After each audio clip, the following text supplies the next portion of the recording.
बिस्मिल्लाहिर्रहमानिर्रहीम, अस्सलाम वालेकुम नाज़रीन, आप देख रहे हैं लाइव विद आसिफ मलिक, नाचीज़ खाकसार आज के प्रोग्राम के साथ आपकी खिदमत में हाजिर। नाज़रीन, आज बात करेंगे सबसे पहले बलूचिस्तान की सूरत हाल के ऊपर, बिकॉज इस वक्त वहाँ पे क्या हो रहा है जी। वज़ीर आला साहब जाम कमाल साहब ने इस्तीफ़ा दे दिया था आखिरकार, और ये लास्ट वीक की बात है। अब इस वक्त सूरत हाल ये है कि नए उम्मीदवार का नाम सामने आ चुका है, और नए उम्मीदवार जो हैं वो ऑलरेडी, जैसे कि आपकी नॉलेज में होगा कि वो जो बलूचिस्तान असेंबली के स्पीकर थे जनाब अब्दुल कुद्दूस बजंजो साहब की बात कर रहा हूँ। आज उनके कागजाते नामजदगी वज़ीर आला की पोजीशन के लिए सबमिट करवाए जा चुके हैं। अब्दुर्रहमान खेतरान साहब ने जमा करवाए, तो उनको भी हम कोशिश करेंगे प्रोग्राम में मदू करें और उनसे इस हवाले से खुसूसी गुफ्तगू भी करें। इससे पहले एक कुछ पीटीआई की तरफ से भी एक नाम दिया जा रहा था। परवेज खटक साहब ने कुछ इशारा दिया था कि शायद पीटीआई की तरफ से कोई नाम दिया जाएगा, लेकिन बाद में कुछ ऑफ द रिकॉर्ड भी जब खेतरान साहब से हमने जानने की कोशिश की तो उन्होंने कहा नहीं, पीटीआई की तरफ से कोई नाम नहीं दिया गया है। और वही हुआ कि आज खास तौर पे परवेज खटक साहब ने मीडिया से बात की और बजंजो साहब ने मीडिया से बात की, और यह भी बताया गया कि यार मोहम्मद रिंद साहब, क्योंकि ये नाम था पीटीआई की तरफ से जो रिकमेंड किया गया था इस पोजीशन के लिए, उनसे एक अच्छी गुफ्तगू रही है और वो मान गए हैं, उनसे गलतफहमियां दूर हो गई हैं और उनकी मुशावरत से ही जो है हम आगे हुकूमत चलाएंगे। अब इस वक्त बहुत इंपॉर्टेंट सिनेरियो है, बिकॉज 2 साल हैं, उसके बाद फिर इलेक्शंस होने वाले हैं। बाप जमात में ऑलरेडी जाम कमाल साहब और उनके कुछ अराकीन अलग हो चुके हैं। इस वक्त वहाँ पे गो के ये क्योंकि ज़हूर बलेदी साहब अब लीड कर रहे हैं बाप जमात को, तो उनकी इस वक्त अक्सरियत है, लेकिन फ्यूचर में ये बदल भी सकती है। तो खेतरान साहब से आज बहुत सारे सवाल हैं जो मैं इस हवाले से करना चाहूँगा, और जैसे ही मुझे वो ज्वाइन करेंगे उनसे हमने खुसूसी आज रिक्वेस्ट की है, क्योंकि इस वक्त उनके लिए वक्त निकालना, जबकि वहाँ पे इतनी सरगर्मियाँ चल रही हैं, मेरे ख्याल में उनका बड़ापन है, हमारे लिए बाइस फ़ख्र है कि वो हमें ज्वाइन कर लेते हैं और वक्त दे देते हैं और इस हवाले से बात कर लेते हैं, क्योंकि बड़ी की पोजीशन है इस वक्त खेतरान साहब की इस हवाले से, जो भी इस वक्त बलूचिस्तान में सूरत हाल चल रही है। इसी के साथ साथ जो इससे ज़्यादा इंपॉर्टेंट एक एलिमेंट हो सकता है वो ये है कि परवेज खटक साहब ने जो है बड़ा इसमें अहम रोल प्ले किया, और गो के जाम कमाल साहब गए थे, वज़ीर आज़म से भी मिले। वज़ीर आज़म से मिलने के बाद भी उन्होंने कहा था जी मेरी सीट बिल्कुल पक्की है, मुझे कुछ नहीं होने वाला, ना मैं कहीं जाने वाला हूँ। लेकिन उसी के कुछ 3 से 4 रोज़ के बाद जब उनको लगा कि अब गिनती जो है उनके खिलाफ हो चुकी है, और खेतरान साहब ने बल्कि गिनवा दिए थे हमें अलजबरा की सूरत में, उन्होंने बता दिया था कि इतने हैं इनके पास, और आप आगे खुद हिसाब लगा लीजिए, तो ऑलमोस्ट 40+ तो उन्होंने उस दिन गिनवा दिया था कितने लोग हैं हमारे पास।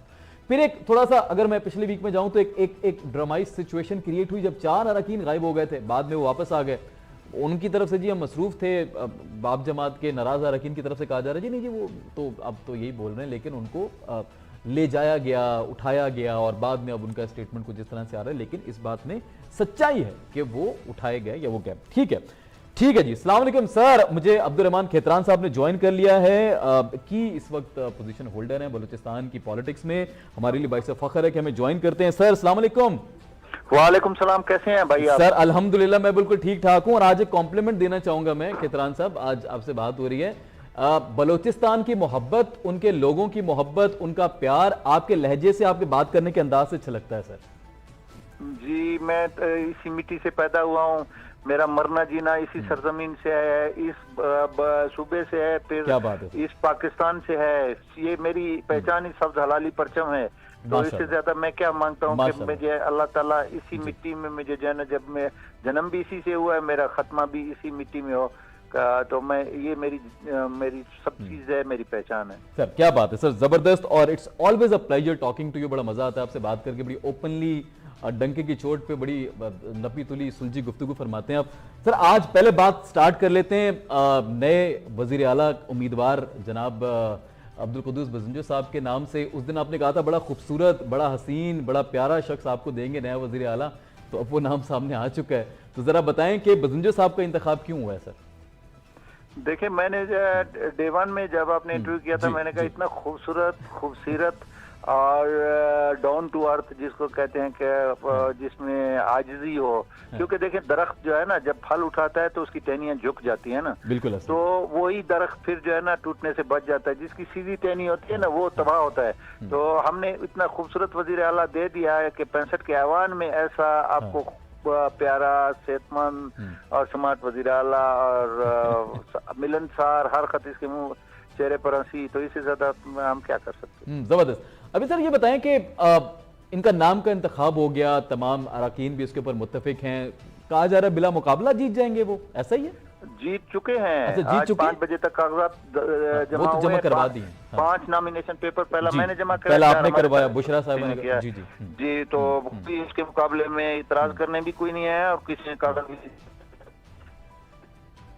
अब खतरान साहब की आवाज देखें डिस्कनेक्ट हो रही है। आवाज आ रही है? जी जी जी, अब आपकी आवाज आ रही है सर, प्लीज प्लीज हाँ, कंटिन्यू। असेंबली की कार्रवाई होगी, उसके बाद जनाब 4 बजे हलफबरदारी है, जिसमें अभी मेरी सीएम पंजाब से भी बात हुई है। Right sir. तो उन्होंने कहा है कि गवर्नर साहब तशरीफ ला रहे हैं, क्योंकि एक वीआईपी उस तरफ से आ रहा है। ठीक तो है। गवर्नर पंजाब हमारे बहुत प्यारे दोस्त चौधरी सरवर साहब भी आ रहे सरवर हैं। साहब आ रहे तो 4 बजे हलफबरदारी है हमारी। तो ये कल की बात बता रहे हैं आप, कल इंशाल्लाह? कल इंशाल्लाह, कल इंशाल्लाह हलफबरदारी चले। तो आपने बड़ी जबरदस्त न्यूज दे दी, अपडेटेड न्यूज बिल्कुल आपने दी है कि कल 4 जो है बजे, 4 बजे नए वजीर आला जो हैं वो बलूचिस्तान को मुबारक हो रहे हैं। और वो अब सर ये तो चले नए वजीर आला आ जाएंगे, कुछ आपके खदशात थे जाम कमाल साहब से, उनमें बहुत सारे आपके मसाइल थे जो आपने पहले प्रोग्राम में मुझे बताया था कि ये वो मसाइल हैं जिसकी वजह से हम जाम कमाल साहब से कोई जाती दुश्मनी नहीं है हमारी, सिर्फ कुछ बलूचिस्तान के मसाइल के हवाले से हम जो है कुछ राय मुख्तलिफ रखते हैं, हम चाहते हैं काम हो। आपको लग रहा है कि अब जो नए वजीर आला हैं उनका फोकस उसी पे होगा, इसको कैसे देखते हैं सर आप बलूचिस्तान की तरक्की के हवाले से?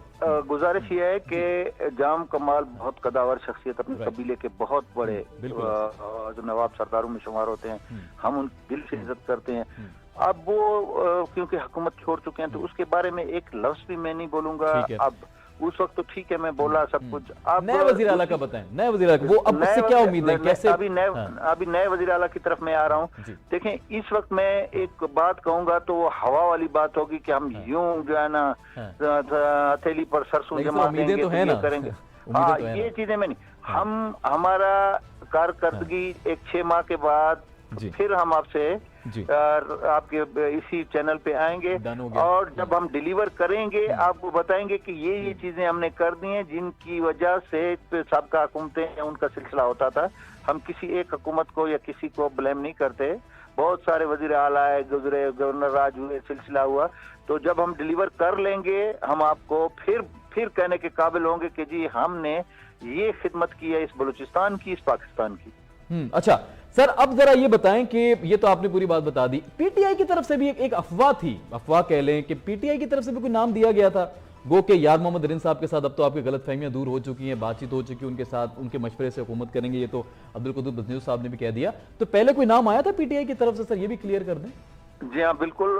सरदार यार मोहम्मद रिन का नाम बतौर वजीर आला के और बाबर मूसा खेल का बतौर स्पीकर के, लेकिन हम मशकूर हैं वजीर आजम पाकिस्तान इमरान खान के उन्होंने अपनी पार्टी पॉलिसी दी कि जी जो बाप पार्टी के साथ हम कल थे, आज हैं और कल रहेंगे। तो उसी बिना पर उसने पार्टी डिसिप्लिन की जो है ना पाबंदी की है। सरदार यार मोहम्मद रिन के हम बहुत मशकूर हैं।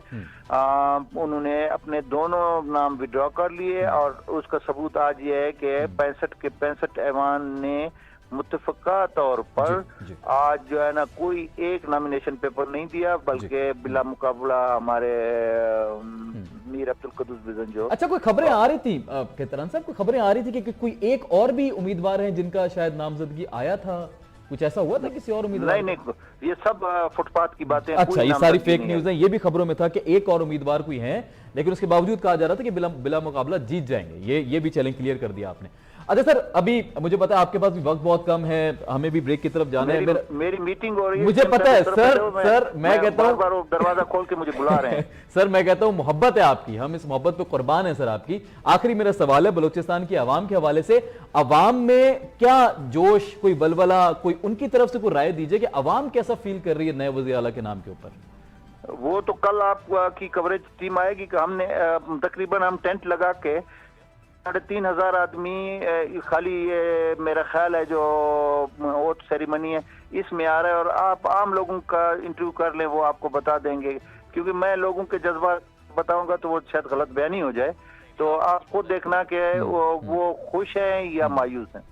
ठीक हो गया, चलें सर, बहुत शुक्रिया आपने वक्त दिया केतरान साहब। बहुत मुझे पता है कि एक्सक्लूसिव इंटरव्यू था ये, क्योंकि इस वक्त जबकि कल नए वजीर आला जो हैं वो अपना हल्फ उठाने जा रहे हैं, तो आप अंदाजा लगा लीजिए कि वो शख्सियत जिन्होंने खुद कागजदगी जो है कागजात नामजदगी जमा करवाए और उसके बाद भी वो हमें वक्त दे रहे हैं। सर आपका बहुत शुक्रिया, ये स्टार न्यूज़ की तरफ से आपका बहुत शुक्रिया कि आपने हमारे चैनल को फौकियत दी, इस प्रोग्राम को फौकियत दी, इसके लिए मैं आपका बहुत शुक्रगुजार हूं सर।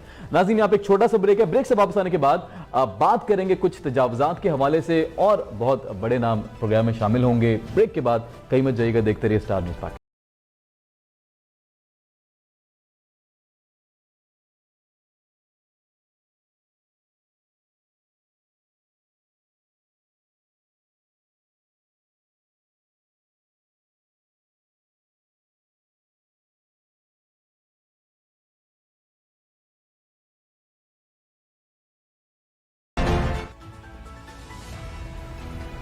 जी नाज़रीन, वेलकम बैक। लौट कर वापस आ चुके हैं। आज की दूसरी टॉप स्टोरी जो कि इस वक्त काफ़ी लोगों की परेशानी की वजह भी है, क्योंकि बहुत से लोग जो कराची में रहते हैं शायद आज इस डर में बैठे होंगे कि क्या अगले महीने हमारा घर तो नहीं गिरा दिया जाएगा, क्या अगले महीने हमें बेसरो सामान घर से निकाल तो नहीं दिया जाएगा, या कोई अचानक से नोटिस तो नहीं आ जाएगा। लेकिन इसमें गलती यकीनी तौर पर कानून की गलती तो नहीं है, कानून तो अपनी बालादस्ती दिखाने की कोशिश कर रहा है एंड वी अप्रिशिएट इट। लेकिन गलती बेसिकली किन ऐसे अनासिर की है, इसके ऊपर आज बात करने की कोशिश करेंगे, समझने की कोशिश करेंगे कि बेसिकली वो कौन से ऐसे अनासिर हैं जिनकी वजह से अवाम इस मुसीबत का शिकार होती है। बिल्डिंग गिरा दी जाती है, कच्ची आबादियों को उठा दिया जाता है, लेकिन जब वो आबादियां लग रही होती हैं, जब बिल्डिंग बन रही होती है, उस वक्त इस हवाले से कोई बात क्यों नहीं होती। इस पे हम आज बात करने की कोशिश करेंगे। सुप्रीम कोर्ट की तरफ से भी आज जो कार्रवाई हुई इसके ऊपर बिल्कुल आप बखूबी आगाह भी होंगे, हेडलाइंस में भी आपने सुना होगा कि बड़ी एक कार्रवाई रही और उसके ऊपर जो है वो जस्टिस साहब ने बड़ी इन डिटेल जो है बताया। अब रिपोर्ट भी मांग ली गई है जी सिंध से कि एक हफ्ते में रिपोर्ट ला कर दें कि कौन कौन सी ऐसी जगह हैं जो कि पार्क्स पे बनी हुई हैं, गलियों में कहाँ भी जो कि ऐसी जगह हैं जो कि अलॉट उनको प्रॉपर नहीं की गई थी, या फिर अपनी जो जगह थी उससे जायद उन्होंने जगह वो एरिया कवर करके उसको बनाया गया। जिस तरह नस्ला टावर की एग्जांपल आपके सामने है, इससे पहले अलादीन पार्क की एग्जांपल आपके सामने है। अब इसी के साथ तिजोरी हाइट्स जो कि रेलवे की ज़मीन के ऊपर बहुत सारी ऐसी ज़मीन है जो कि कराची में पूरी पूरी आबादियाँ आबाद हो चुकी हैं, पूरे पूरे टावर्स खड़े हो चुके हैं। अब उन टावर्स के साथ जो है वो क्या सिलसिला होगा ये भी देखना पड़ेगा कि अब आगे क्या होने वाला है।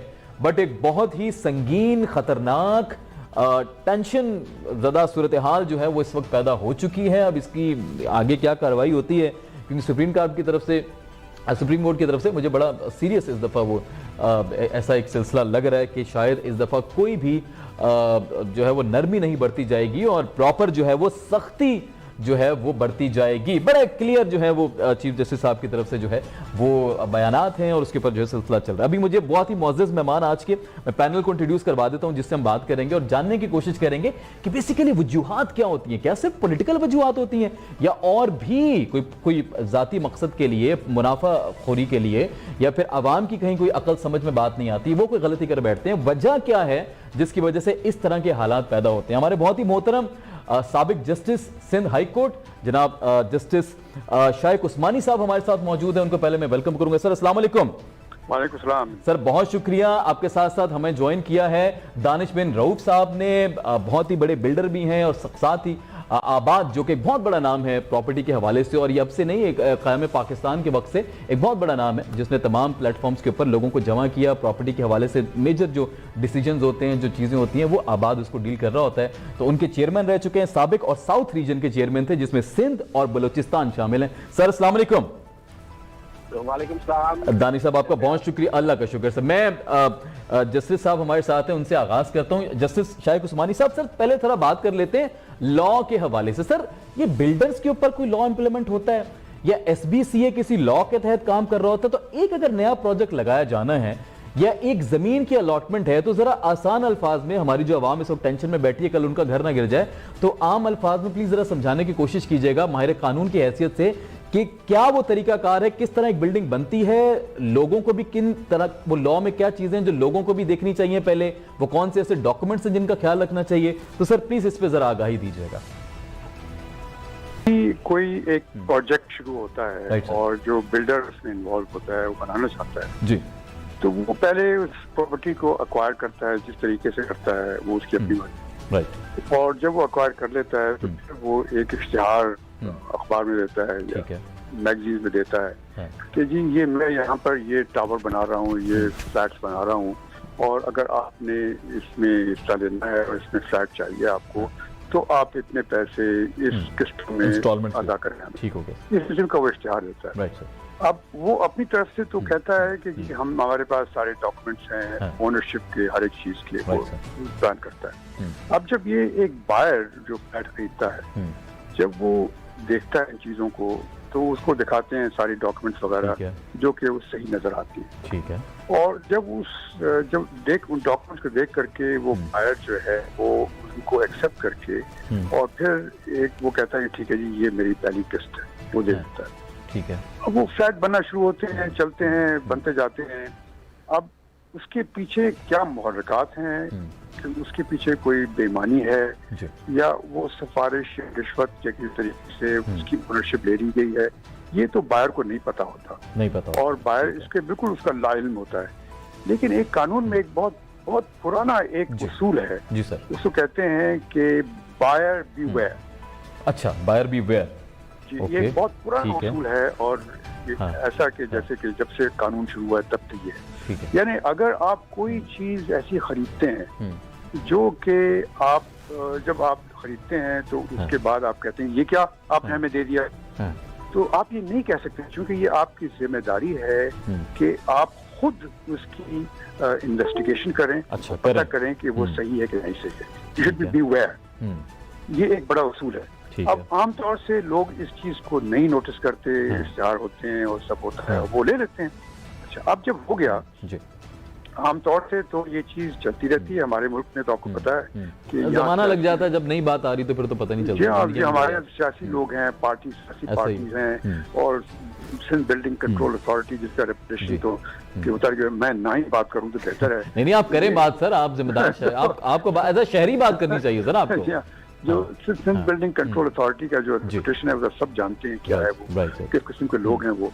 तो जब ये सब हो जाता है तो अब जब एक बिल्डिंग खड़ी हो गई और उसको सारे पैसे बायर ने अदा कर दिए, ठीक हो गया। अब जब उसके अंदर दाखिल हो जाता है, ये उसको किराए पे देता है, जो भी करता है, यानी उसको उसकी पोजेशन ले लेता है। अब उसके बाद अगर कोई कार्रवाई शुरू होती है जिस तरह से कि ये नेस्ले टावर की शुरू हुई, इस तरह से एक नहीं बहुत से ऐसे सामने आएंगे कि हमारे चीफ जस्टिस साहब जो हैं इन चीज में बहुत इंटरेस्टेड हैं और इसको देखते हैं, और वो उनको हमेशा से, चूंकि मैं उनको पर्सनली जानता हूँ, उनको बड़ा इंटरेस्ट था कि ये प्रॉपर्टीज में जो घपले होते हैं उसका हमेशा से वकील के तौर पे भी उनको बड़ा इंटरेस्ट है। नहीं, ऑन ब्रॉडर एस्पेक्ट ये बहुत अच्छा हो रहा है पाकिस्तान के फ्यूचर के लिए, कल को लोग बच जाएंगे। पर्सनली जानता हूँ, वो उनका हमेशा से ये तो बहुत जबरदस्त। तो अब ये जब ये शुरू आ गया सामने, तो जब चीजें सामने, चूंकि वकील कोर्ट के सामने तो आपको सब कुछ लेके आना होता है और उसमें आप कोई बेईमानी जोड़ी नहीं कर सकते।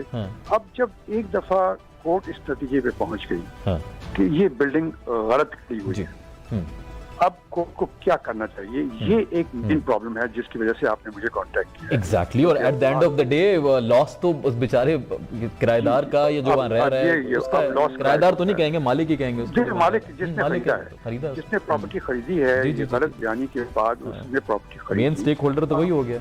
अब उसको अब कहते हैं कि ये बिल्डिंग को गिरा दें, इस तरह चीफ जस्टिस साहब ने ऑर्डर दे दिया कि बिल्डिंग को गिरा दो। ठीक है, कानूनी तौर पर वो तो कानूनी तौर पे तो सही हो गया ना, वो तो गिरनी, गिरा दो। अब प्रॉब्लम ये है कि सॉल्यूशन जो ह्यूमन एलिमेंट है, अब वो ह्यूमन एलिमेंट जो है कि मसलन एक अगर कोई इसी आदमी है, इन्वेस्टर है, उसने कोई प्लॉट खरीदा है या कोई फ्लैट खरीदा है, तो उसको तो कोई प्रॉब्लम नहीं है, इन्वेस्टर है वो। लेकिन अगर किसी बेचारे ने सारी जिंदगी में 2 करोड़ रुपए इकट्ठे किए और उसका एक फ्लैट ले लिया ताकि उसकी फैमिली रह सके, अब वो क्या करे, कहाँ जाए, ये उसूल, ये प्रॉब्लम होता है हमारे यहाँ। अब इससे क्या करना चाहिए? अब देखिए, इसमें मेरे ख्याल में, मेरी नजर में जो चीफ जस्टिस साहब को ये कहना चाहिए था, अब मैंने ऑर्डर तो देखा नहीं उनका क्या है उसमें, वो कहना ये चाहिए था कि ठीक है इस बिल्डिंग को गिरा दो, और गिराने के बाद अगर कोई आदमी चाहे अपने नुकसान की तलाफी के लिए वो जो लीडर्स हैं उनके खिलाफ, बिल्डिंग कंट्रोल अथॉरिटी के खिलाफ वो जा सकता है, कोर्ट में जा सकता है और अपने सारे जितने उसके लॉसेस हैं उसको रिकवर कर सकता है। अच्छा, ये वैसे होगा, ये तो कॉमन सेंस की बात है, ये ऑर्डर में लिखना चाहिए उनको। नहीं, ऑर्डर में लिखना चाहिए। अच्छा, ऑर्डर में भी लिखना चाहिए था, ठीक हो, मैं हमने लिखा ही होगा, रिकवर कर, ताकि देखिए होता हमारे ये है कि अगर फर्ज किया ये हो गया, और उसके बाद में किसी शख्स ने, उसका जो राइट तो है वो जा सकता है कोर्ट में, लेकिन कोर्ट में जब जाएगा तो उसको 10 साल लग जाएंगे उसको फैसला करने में। लेकिन अगर सुप्रीम कोर्ट ने ऑर्डर कर दिया कि ये उसको रिकवर कर सकता है वो उसके खिलाफ, तो फिर उसके लिए आसानी हो जाती है। तो अगर सुप्रीम कोर्ट में अभी ये तो कहा गया है कि जो बिल्डर है वो बेसिक जो अमाउंट थी, जो भी अमाउंट ली गई थी जब तामीर हो रहा था फ्लैट, वो वापस करेगा। इस पे हम बिल्डर साहब से पूछ लेते हैं। हमें बहुत ही हमारे मौजूद गेस्ट ने ज्वाइन किया हुआ है, दानिश बिन रऊफ साहब, बहुत बड़े बिल्डर भी हैं और साथ ही आबाद के चेयरमैन भी रह चुके हैं। अभी 1 महीने पहले ही इन्होंने जो है वो रिजाइन किया, इनका ओहदे की मुद्दत खत्म हुई है। सर दानिश साहब, आपने पूरी गुफ्तगू सुनी जस्टिस साहब की, बहुत उन्होंने यकीनी तौर पे वक्त गुजारा और सिंध के हवाले से तो बहुत ही गहरी नॉलेज रखते हैं। उन्होंने पूरा एक प्रोसेस बताया कि किस तरह एक आम शख्स जो है वो नहीं बच सकता इस धोखे से। और हमारे यहाँ टू बी वेरी ऑनेस्ट इतने कोई इदारे, इतना कोई ऑनलाइन स्ट्रक्चर, इतने कोई मैपिंग, इतने कोई निज़ाम है भी नहीं कि बंदा अगर कोई रिसर्च करना चाहे तो उसको एग्जैक्ट डॉक्यूमेंट या एग्जैक्ट ऑथेंटिक डॉक्यूमेंट कहीं से मिल सके। ये भी और मसला है हमारा, इस पे तो खैर हुकूमत से हम लड़ेंगे। अभी सर आप बताइए कि एक आम शख्स इस पूरे झमेले में, क्योंकि आप बिल्डर भी हैं, बिल्डर्स के ऊपर क्या जिम्मेदारी बनती है और बिल्डर्स कहां पे, बड़ी ऑनेस्ट मैं आपसे सर लूंगा ओपिनियन, बिल्डर्स कहां पे गलत कर जाते हैं अवाम के साथ, जो कि बाद में अवाम को भुगतना पड़ता है? सर क्या क्या कहेंगे? सर बहुत शुक्रिया आपका कि आपने मुझे बड़े इम्पोर्टेंट टॉपिक पे आज मौजूद किया। सर जैसे कि इसमें जस्टिस उस्मानी साहब ने बिल्कुल अच्छी इंट्रोडक्शन से इब्तिदा से बताया कि किस तरह बिल्डर लैंड एक्वायर करता है और फिर उसकी अप्रूवल कराता है, फिर उसको पब्लिकेशन अखबार में करता है। तो बिल्डर भी इसी माशरे का, इसी शहर का कोई ना कोई रिहायशी होता है, वो भी एक आम आदमी होता है। तो वो भी इसी शहर के जो इदारे हैं, जो गवर्नमेंट के इदारे हैं, उन्हीं से जमीन, बल्कि उनसे नहीं, उनसे तो जमीन वो ट्रांसफर करवाता है। मैं आपको बताता चलूं, आबाद का कोई भी मेंबर और कराची का कोई भी बिल्डर, मैंने आज तक किसी ऐसे बिल्डर को नहीं देखा जिसको गवर्नमेंट की तरफ से डायरेक्ट लैंड अलॉट हुई हो। ठीक है, गवर्नमेंट की लैंड तो हमेशा उनके बेनिफिशियरों को ही अवार्ड होती है, हमें नहीं पता वो कौन लोग होते हैं, लेकिन बिल्डर हमेशा जमीन मार्केट से मार्केट प्राइस पे खरीदता है। ठीक हो गया, ठीक है, ठीक हो, मार्केट से मार्केट प्राइस पे जमीन खरीदने के बाद वो रजिस्ट्रार से उसकी रजिस्ट्री करवाता है और उसमें भी वो गवर्नमेंट को टैक्स भरता है, जिसकी ये जमानत होती है रजिस्ट्रार की रजिस्ट्री देते हुए कि ये जमीन बिल्कुल सही है, टाइटल उसकी सेल है। और ये हुकूमत की जमीन नहीं है, ये हुकूमत की जमीन नहीं है, ये भी कहा जाता है उसको रजिस्ट्री देते हुए। बिल्कुल बिल्कुल कि ये लैंड सर्टिफिकेट निकलता है। जमीन खरीदने से पहले बिल्डर अखबार में एक ऐड लगाता है कि ये जमीन मैं खरीद रहा हूँ, ये इस बंदर से खरीद रहा हूँ, ये इस इदारे की जमीन है, जिसको भी कोई एतराज है तो आ जाए। देन फिर वो रजिस्ट्रार के थ्रू रजिस्ट्री करवाता है। अब इतने सारे मामला करने के बाद वो जमीन मार्केट प्राइस पे खरीदता है, फिर अप्रूवल करवाता है, 17 एनओसीज लेता है अलग अलग इदारों से जाके, और फिर उसके बाद बिल्डिंग बनती है। बिल्डिंग में लोग रिहाइश करने आते हैं, लोग रहते हैं, और देन फिर इस किस्म का कोई आ जाता है कि ये बिल्डिंग ही शुरू के जो अभी आपने जिस बिल्डिंग की बात करी, जी नस्ला टावर की बात, बहुत बड़ा जो भी एक्स्ट्रा लैंड का इशू है ना, वो एक्स्ट्रा लैंड 1958 में सोसाइटी की तरफ से अलॉट की गई थी, 1958 में। ठीक है, जिस टाइम पे जो बिल्डर था वो पैदा भी नहीं हुआ था। बिल्कुल ऐसा ही है। बिल्डर 2004 में, 2003-4 में उन्होंने तो जमीन ली, ऐसा ही है। बिल्डर ने 2004 में ये प्लॉट खरीदा है। 1958 में इसमें एक्स्ट्रा लैंड सोसाइटी की तरफ से उस वक्त के लैंड ओनर को दी गई थी। बिल्डर ने तो ऐसे ही मार्केट प्राइस पे, मार्केट रेट पे जमीन खरीदी, ट्रांसफर कराई, बिल्डिंग कंट्रोल से अप्रूवल कराई, सब कुछ करा दिया। तो मैं समझता हूँ कि अब जो आपने पूछा कि लोगों को किस तरह बचना चाहिए, तो अब जब तक मैं समझता हूँ कि हमारी जो मौजूद अदलिया है, अगर ये हाई कोर्ट और सुप्रीम कोर्ट में कोई एक ऐसी वेरिफिकेशन डेस्क या वेरिफिकेशन को रूम बना दे ताकि कराची में और हमारे मुल्क में रहने वाला हर वो आवाम, चाहे वो बिल्डर हो, चाहे वो फ्लैट ओनर हो, कोई भी चीज खरीदने से पहले वहां जाके वेरिफिकेशन करा ले। हम भी एज अ बिल्डर और कोई भी काम करते हैं, ये तो मैं समझता हूँ कि ऐसा ही हो गया। आज हमने कोई गाड़ी खरीदी, गाड़ी खरीद ली, वहाँ एक्साइज में गए, गाड़ी की रजिस्ट्रेशन कराई, उसको अपने नाम कराया और सब कुछ क्लियर करने के बाद इस डेट को हमने खरीदी। बाद में पता चला कि भाई ये गाड़ी नॉन कस्टम थी और नॉन कस्टम थी, अब इसको तोड़ दो गाड़ी को। ठीक है, जब हमने जिस इदारे से जाके वेरीफाई कराई, सब कराई, ये तो इदारों का काम है। ये अगर सारी चीजें इदारे अपने वक्त पे अपनी ड्यूटी नहीं देंगे तो इसका आखिर में कसूर SBCA क्योंकि आप खुद भी बिल्डर हैं, दानिश भी आप खुद भी बिल्डर हैं, जरा SBCA का बताएं कि आपको SBA से क्या खदशात हैं। आप बात की, आप साबिक चेयरमैन, और 1 महीने पहले तक आप ही चेयरमैन थे, क्या ऐसे खदशात हैं जो आपको लगता है कि देखें जिस वेरिफिकेशन की आप बात कर रहे हैं वो मेन वेरिफिकेशन तो SBCA को करनी चाहिए, अगर आवाम जाए भी तो डेस्क तो वहां बनना चाहिए SBCA में। आपको बताता जी प्लीज। देखिए SB हमारे इस शहर के साथ, हमारे शहर कराची के साथ जितनी ऑर्गेनाइज्ड वे में इसका बेड़ा गर्क किया गया, इदारों को डिवाइड करके, कोई दो राय मैं आपको बताता चलूं सिर्फ कराची में ही मौजूद है। लाहौर के अंदर लाहौर डेवलपमेंट अथॉरिटी है जिसका काम है, जमीन का रिकॉर्ड भी उसके पास होता है, बिल्कुल अप्रूवल भी वो देता है, बिल्कुल अप्रूवल भी वही देता है, क्या कितनी बिल्डिंग बननी है, क्या उसका नक्शा होना चाहिए, वो हर चीज वो एक ही इदारा करता है जिसका नाम है लाहौर डेवलपमेंट अथॉरिटी। इस्लामाबाद में CDA है, CDA कैपिटल डेवलपमेंट अथॉरिटी, जमीन भी इसकी है, रिकॉर्ड इसके पास है, अप्रूवल भी देता है। हमारे यहाँ कराची में जमीन होती है KDA की, कोऑपरेटिव सोसाइटी की, बोर्ड ऑफ रेवेन्यू की, कैंटोनमेंट की, सबकी जमीन अलग अलग है, अप्रूवल देती है SBCA। ठीक है, SBCA के पास जमीन का रिकॉर्ड नहीं होता। SBCA कहती है कि आप अपनी जमीन लेसर से फॉरवर्ड कराएं। लेसर वो होता है जो जमीन की लीज उससे कराई होती है। कराची की जो जमीन है वो KDA के पास है, डिवाइड किया गया KDA को, KDA के पास LDA बना, MDA बना, MDA के पास बोर्ड ऑफ रेवेन्यू, फिर कोऑपरेटिव सोसाइटी। जबकि लाहौर के अंदर और इस्लामाबाद के अंदर कोऑपरेटिव सोसाइटी हो, प्राइवेट हाउसिंग स्कीम हो, चाहे जितनी अदर जितनी भी सोसाइटी को लैंड होने की जरूरत, वो सब LDA के अंदर है। तो यहाँ तो इतनी बाइफिकेशन कर दी गई कि आपको जो एक NOC एक इदारे से लेनी होती है वो आप 6 इदारों से लो, 6 अलग अलग ब्यूरोक्रेट के पास जाओ, उससे डिले टैक्टिक्स हो, वो फाइल को डिले करे, जिसके लिए आपको आगे दूसरे मामला। एज अ बिल्डर भी आपका पहला खदशा तो ये हो गया कि वेरिफिकेशन के लिए कोई एक स्पेसिफिक जगह होनी चाहिए, चाहे वो कोर्ट में हो या किसी एक ही इदारे के पास ये तमाम रिकॉर्ड होना चाहिए, एक इदारा होना चाहिए।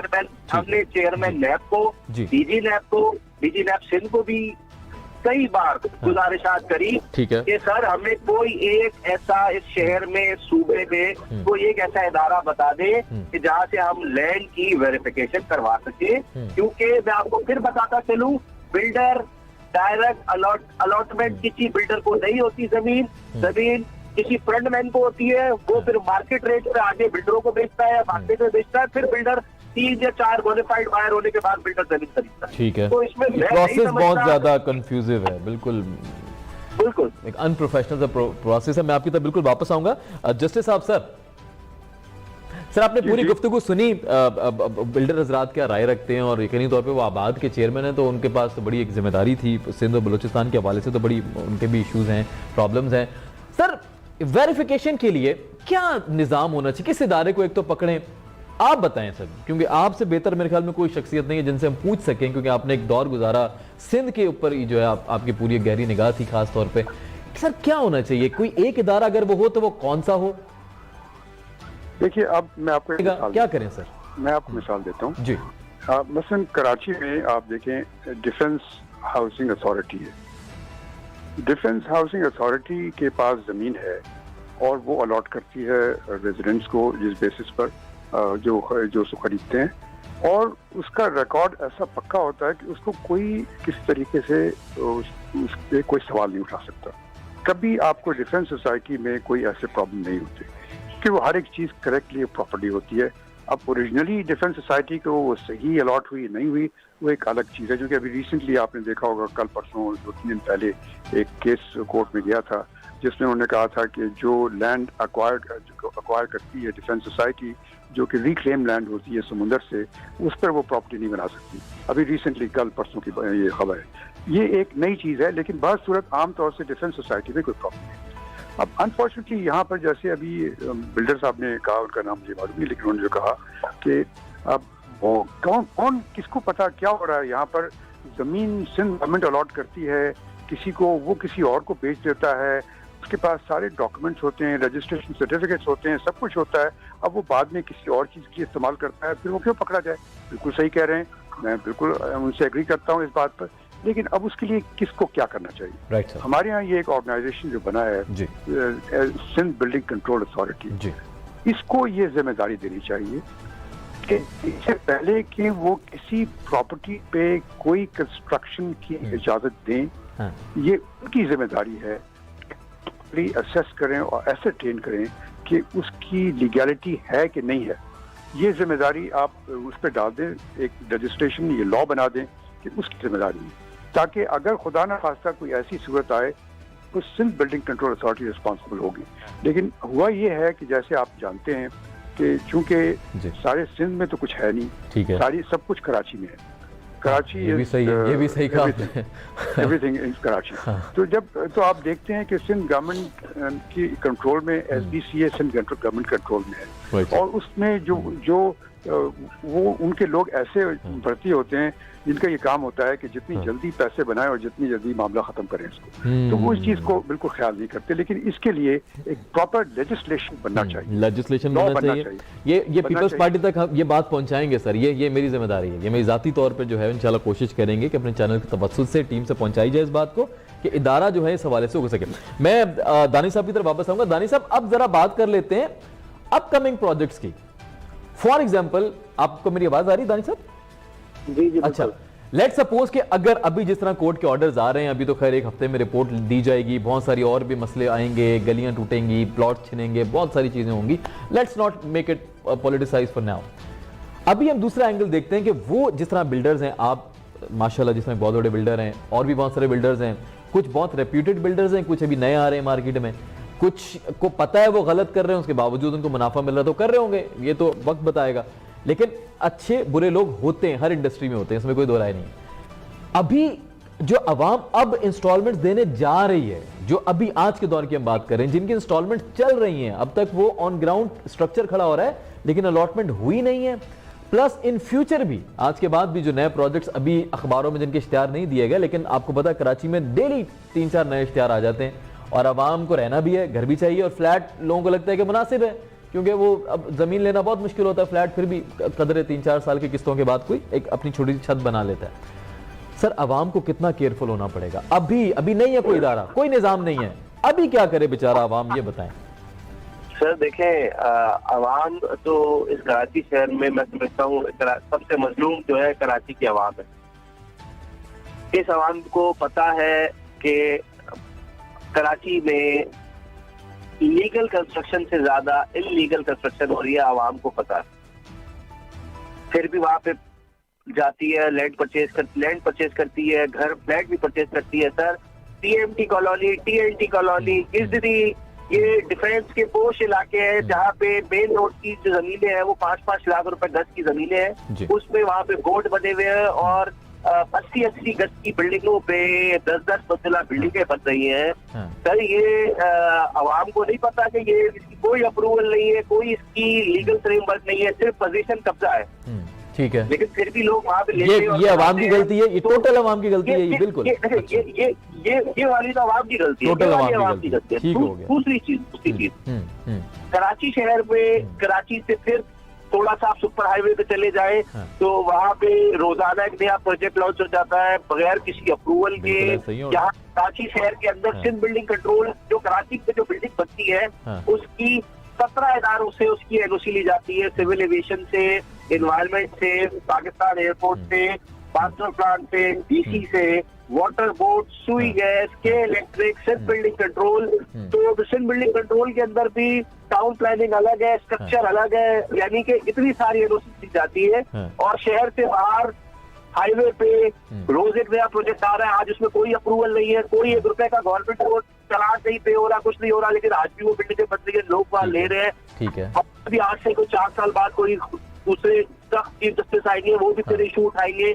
हमारा मुतालबा, हमारा जो कहना और रोना यही है कि जो आज इस शहर में हो रहा है उसको तो रोका जाए, ना कि जो चीज हो जाए उसके बाद उसको किया जाए, जिसकी मिसाल रसला आपके सामने मौजूद है।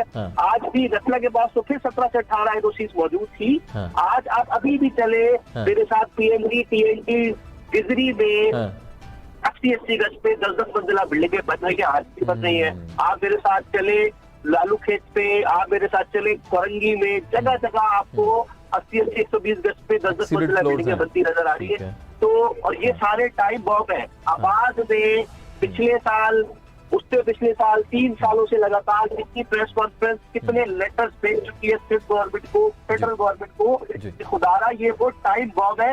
हम जो हाई राइज बिल्डिंग बनाते हैं उसमें कंसल्टेंट हायर करते हैं जो कि आउटसोर्स होता है कंसल्टेंट, वो हमारा कंसल्टेंट नहीं होता, वो एसबीसीए का कंसल्टेंट होता है।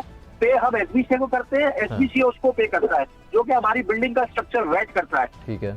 इसी तरह जो ये इलीगल बिल्डिंग बनती है, तो कुछ सिलसिला ही नहीं है ऐसा, वो तो मिस्त्री आता है खड़ा कर देता है। कोई सॉइल टेस्ट नहीं। यहाँ पे 10-10 मंजिला बिल्डिंग बन रही है। बिल्कुल खुदा खास्ता कराची में 5.5 रिक्टर स्केल का भी अगर अर्थक्वेक आया ना तो हमारा कराची आगे से ज्यादा कोलैप्स कर जाएगा। और ये अभी कोई नहीं समझ रहा। इस पे आवाज दे, कितने लेटर, कितनी प्रेस कॉन्फ्रेंस, कितनी चीजें करती है, लेकिन बात फिर वही है कि जो अभी चीज हो रही है उसको नजरअंदाज करके, जो आज से 10 साल पहले, 8 साल पहले बिल्डिंग बन चुकी है, उसको खाली करा के तोड़ दो कि उससे चीज पूरी हो जाए। मैं नहीं समझता कि ये सही हो रहा है, लेकिन ये है कि खुदारा अभी भी मेरी चीफ जस्टिस साहब से अपील है कि जो इलीगल कंस्ट्रक्शन ऑन गोइंग हो रही है उसको रोके, उस पर नजरसानी करें। कराची शहर में कीमती जमीनों पे गोल्ड बन गए, ऐसनाबाद पे कीमती जमीन पे गोल्ड बन गए, और वहाँ पे सब पॉलिटिकल पार्टी जिस कल्प्रेट थे, जिस इदारे में मुताल्लिका डीसी, बिल्डिंग कंट्रोल जो लोग थे, वो आज भी वैसे ही आजाद है। और अगर ये मैं समझता हूँ नस्ला टावर टूटता है तो एक मिसाल बनती है, मैं समझता हूँ मिसाल बनती है तो उन लोगों को भी लटकाया जाए, मिसाल बनाया जाए, ताकि जिन लोगों ने इसकी अप्रूवल दी, जिन लोगों ने अप्रूवल दी, उन सबसे पैसे लिए जाए। ठीक हो गया। जस्टिस साहब, आपसे मेरा बहुत इंपॉर्टेंट सवाल है, सबसे इंपॉर्टेंट सवाल मुझे लग रहा है आज के शो का। फॉर एग्जाम्पल, अभी जिस तरह मैंने एक सवाल किया बिल्डर साहब से और उनसे मैंने पूछा कि जी फॉर एग्जाम्पल अगर कोई अभी ऑन गोइंग प्रोजेक्ट में कोई शख्स इन्वेस्ट कर रहा है, अपकमिंग प्रोजेक्ट में कोई करेगा इन्वेस्ट, और उसको किसी तरह पता चल जाता है कि प्रोजेक्ट 2 नंबर है या उसमें कोई कागजी हेर फेर की गई है, सर वो कैसे कानून को अपने साथ मिला सकता है और उसके खिलाफ कार्रवाई कैसे कर सकता है एक आम शख्स, आम शहरी? जस्टिस साहब, जस्टिस शाइक साहब, जस्टिस साहब अगर मुझे सुन रहे हैं, अच्छा ठीक है, जस्टिस साहब डिस्कनेक्ट हो चुके हैं। ठीक है, चलें जी, मेरा आखिरी सवाल दानिश साहब आपसे मैं क्लोज करूंगा क्योंकि मुझे हेडलाइंस की तरफ भी जाना है। अभी आप बताएं कि अगर फॉर एग्जांपल किसी शख्स को पता लग गया कोई बिल्डर इलीगल है, आपसे पूछ लेता हूं, अगर आप कोई बिल्डर इलीगल है और एक आम शहरी को पता लग गया तो आम शहरी क्या करे? मतलब फॉर एग्जाम्पल उसके पैसे भी फंस गए कुछ और बाद में उसको पता लग रहा है कि ये हो गया है, तो उसके पास क्या रास्ता है अभी? आम शहरी के पास बिल्कुल हमारा मुल्क पाकिस्तान में कानून है, लॉ है, फाइल है, इदारे हैं, उसको चाहिए कि कंसर्न डीसी के पास जाए, concern Sindh building control authority जाए, हर अथॉरिटी में, सिंध बिल्डिंग कंट्रोल अथॉरिटी में हर टाउन का अलग डायरेक्टर है, तो उनको जाके बताया कि ये प्रोजेक्ट मेरा इलीगल प्रोजेक्ट में मैंने अप्रूवल करा ली थी और इलीगल में मैंने बिल्डिंग की, मुझे इसमें से पैसे वापस चाहिए, इससे जो मैंने अपनी इससे बिल्डर के पास अपना फ्लैट बुक कराया तो उसके मुझे पैसे वापस चाहिए, तो वो जरूर करके देगा उसको, ऐसा कोई मसला नहीं है। इतना आसान जो आपको लग रहा है हो जाते हैं, कर लेते हैं। मेरी बात बहुत इंपॉर्टेंट पॉइंट है ये। जैसे आप कह रहे हैं कि अगर कोई बिल्डिंग इलीगल बन रही है, इलीगल बिल्डिंग में उसने पैसे अपने बुक करवा लिए, उसकी 1 साल की इंस्टॉलमेंट चली गई है, तो अब पता लग रहा है। मैं इस पे ये कहता हूँ कि कराची में हर पब्लिक सेल प्रोजेक्ट की एनओसी सिंध बिल्डिंग कंट्रोल की वेबसाइट पे अवेलेबल होती है। ठीक है, आप इस वक्त आबाद के किसी भी मेंबर का कोई भी प्रोजेक्ट बिल्डिंग कंट्रोल की वेबसाइट पे, गूगल पे वेबसाइट करके आप प्रोजेक्ट का नाम लिखिए, वहां से देख सकते हैं। ये प्रोजेक्ट है जिस प्रोजेक्ट में बुकिंग कराने जा रहा हूँ। अभी आपको टीवी पे शहर में जितने भी प्रोजेक्ट नजर आ रहे हैं जो आबाद के मेंबरों के होंगे, आप उनकी प्रोजेक्ट का नेम गूगल की वेबसाइट पे लिखेंगे, सर्च करेंगे तो उस बिल्डिंग कंट्रोल की वेबसाइट का लिंक आ जाएगा कि वो वहां पर है। अब खरीदने से पहले अपनी प्रोजेक्ट की फिटेबिलिटी चेक करें कि ये प्रोजेक्ट इसका बिल्डर कौन है, बिल्डर के पास में कितनी इसकी डिलीवरी उसके प्रोजेक्ट की पास में प्रोजेक्ट चेक करें। Good point. मैं आपको बात बताऊं, इसमें मैं समझता हूँ लोगों को थोड़ा सा एजुकेट होना पड़ेगा। हम किसी रेस्टोरेंट में तो गूगल पे फीडबैक चेक करते हैं कि क्या इसका फीडबैक था, किसी को तो कपड़े खरीदने जाते हैं तो प्रॉपर्टी फ्लैट कि वो इन्वेस्टमेंट होती है लोगों की जो जिंदगी भर में सिर्फ एक ही बार खरीदी जाती है। तो इसमें भी मैं समझता हूँ लोगों को ये चेक करना ये सब चीज चेक करना चाहिए। बहुत शुक्रिया आपका दानिश साहब, आपने वक्त दिया, यकीनी तौर पे बहुत एक अच्छी आपके साथ नशिस्त रही, आगे भी इंशाल्लाह इसको कंटिन्यू करेंगे। जस्टिस साहब आपका बहुत शुक्रिया, बहुत बड़ा नाम पाकिस्तानी कानून के हवाले से जस्टिस शाइक उस्मानी साहब हमारे साथ रहे, बड़ा उन्होंने प्रॉपर्ली समझाया, ये भी बताया कि कौन सा इदारा कैसा परफॉर्म कर रहा है और क्या होना चाहिए। आई होप, और हम कोशिश करेंगे अपने आइंदा प्रोग्राम्स में सिंध हुकूमत या वफाकी हुकूमत के जितने भी तर्जुमान आते हैं या जो मुअज़्ज़िज़ हमारे गेस्ट आते हैं उनसे बताएं और उनसे कुछ सोल्यूशन निकालें इसका। इंशाल्लाह ताला स्टार न्यूज़ के प्लेटफॉर्म से पूरी कोशिश करेंगे इसको इनिशिएट किया जाए। नाज़रीन, आज के लिए इतना ही, इंशाल्लाह कल आपसे होगी मुलाकात और कल इंशाल्लाह स्पेशल ट्रांसमिशन देखना मत भूलिएगा। पाकिस्तान और अफगानिस्तान की टीमों के माबैन जो खुसूसी मैच होने जा रहा है T20 वर्ल्ड कप में, उसके हवाले से स्टार न्यूज़ से जा रहा है खुसूसी ट्रांसमिशन, यकीनी तौर पे आप देखना चाहेंगे। तब तक के लिए मुझे इजाज़त दीजिए, अल्लाह निगहबान।